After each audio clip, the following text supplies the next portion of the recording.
Did you know, in my own opinion, siguro you don't care as well sa sasabihin ko dahil bukod sa Aldab, nasasabi nating very successful match-up na nangyari sa dalawang karakter na si Ming Mendoza at Alden Richards. Ngayon din isang tambalan na masasabi natin na accidental love team na talagang di ni inaasahan at nabuulan na lang dahil nakita di lamang ng mga producer at researcher ang chemistry.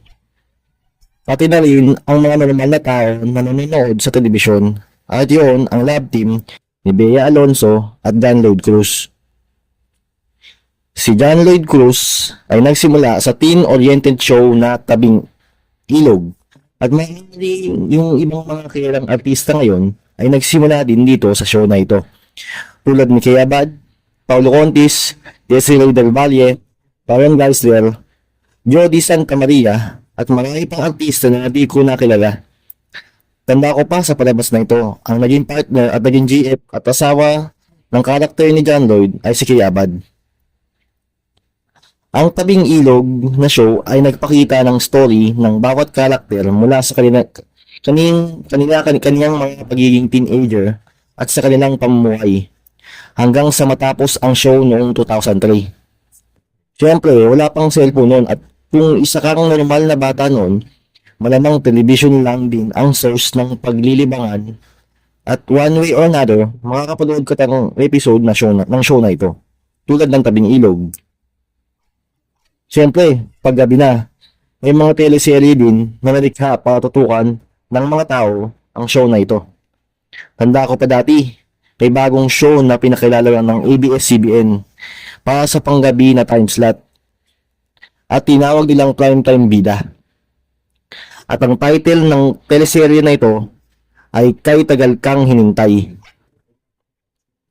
Ang show na ito ay pinagbibidahan ni Miss Lorna Tolentino, Edu Manzano, Bing Loizaga, Johnny Delgado, Jan Estrada, at marami pang iba. At isa sa mga karakter na pwede natin masabi na main character din ay siya ay si John Lloyd Cruz. Sa isang episode ng show na ito, parang ang storya ay pinapakita na magkakaroon ng love interest si John Lloyd Cruz sa karakter ni Kirica Peralero. Hindi ko na ikikwento kung ano ang istorya.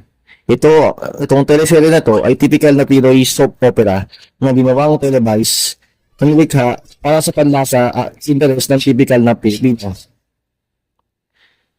Nagsimula na ang flow ng storya. Ang expectation ko ay magiging love team ay si John Lloyd Cruz at Rica Palalayo. Pero nagkaroon ng twist ang storya at unti-unti na na-introduce sa istorya ang pagkakapalagayan ng loob at masasabi natin na develop ang karakter ni John Lloyd Cruz sa isang minor character sa istorya na si Bea Alonzo. Si Bea Alonzo, yung karakter niya, isa sa mga nakakabatang kapatid ni Rica Pilareo sa istorya. Kaya nagtataka ako, para sila na ang pinagtatambal. Kasi naalala ko dati, yung recognizable ang karakter ni Bea. Dahil na sa kanyang itsura. Hindi siya recognizable talaga. Kasi para siyang weird talaga. Pero sa pagpapatuloy ng flow ng storya, nagkaroon ng glow up di lang sa itsura ng karakter ni Bea, pati na rin sa mismong magiging ganap niya sa istorya.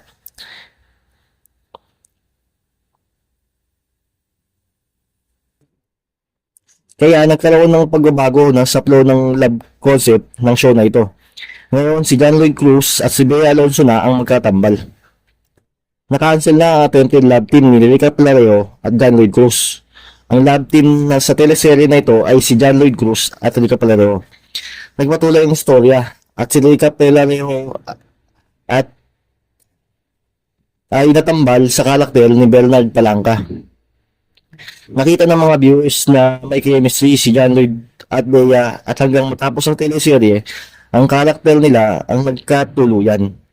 Pagkakaalam ko, nasundan ng kanilang tambalan ng panibagong teleserye. At ilang mga pelikula na talaga namang tinangkilik ng mga tao na appreciated ang tambalan nila. Ang masasabi ko, pwede din masabi natin lahat na disappointed yung ibang mga tao kasi sa dami ng mga pinagsamahan nila, mga teleserye at movie na ginawa, hindi man lang sila nagka-developan sa tunay na buhay. Hanggang dito na lang ang video ko na to. Kung umabot ka sa dulo ng video na to, pakilike naman itong video at pasubscribe naman po. Salamat po sa panonood.